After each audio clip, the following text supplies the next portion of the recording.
정말 우리가 예상하지 못한 상황에서 불의의 사고로 인해서 외상을 당했을 경우에 공격적인 치료보다는 웨이트 앤 씨가 되게 많아요. 아무것도 안 하고 네. 그냥 일단 지켜봅시다 라고 진단을 내리는 게 되게 많은 거죠. 그때 섣불리 어떤 치료를 함으로 인해서 돌아올 수 없는 강을 건너는 경우가 너무 많기 때문에 이제 외상을 당했을 때는 제일 첫 번째로 해야 될 게 본래 자기 치아의 위치에 다 치아가 있느냐를 봐야 돼요. 본래 자기 치아의 위치가 아니면 일단은 자기 자리로 돌려놓고 보는 게 핵심이에요, 핵심. 근데 이 환자분 2달 전에 넘어졌는데 앞니가 요만큼 들어간 거예요. 그리고 들어갔는데 치과를 안 갔을까요?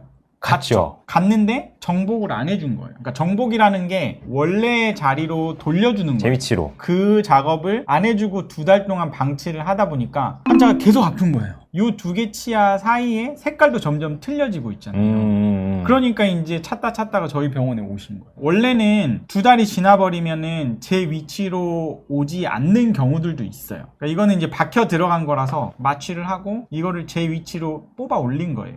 이 스플린트도 심지어 바깥에서 보이지 않게 안쪽으로 안쪽에. 이렇게 해놓은 거예요. 그리고 이게 색깔이 변했잖아요. 그러니까 신경이 이미 죽은 거예요. 그렇죠. 그러니까 함입성으로 치아가 박혀 들어간 거는 성인의 치아에서는 거의 90% 이상이 무조건 치아 생활력이 상실되기 때문에 무조건 신경치료를 바로 하는 게 좋아요. 그리고 중요한 거는 여기 치아가 이만큼 박혀 들어갈 정도면 이 옆에 있는 치아들이 충격을 무조건 받았거든요. 근데 이제 이 치아들은 자기 위치에 있단 말이에요. 이럴 때는 아파도 치아 생활력 검사, 치아가 살아있는지 테스트를 하고 만약에 정상적이라고 하면은 그냥 멍든 거예요. 멍든 거. 우리가 이렇게 쿵 부딪히면 그쵸. 멍들잖아요. 그러니까 치아 뿌리 끝에 멍들었는데 우리가 멍들었는데 거기다가 수술을 하나요? 멍든 데에 피 빼려고 그쵸. 뭔가 막 주사바늘 찔러가지고 하나요? 안 한다고요. 그러니까 치아에도 멍이 들 수 있다. 그래서 외상의 경우에는 wait and see 하는 경우가 굉장히 많고 그냥 우리 몸 스스로 저절로 낫게 하는 경우가 굉장히 많다. 다만 이게 신경이 어느 날 갑자기 죽을 수가 있어요. 그러니까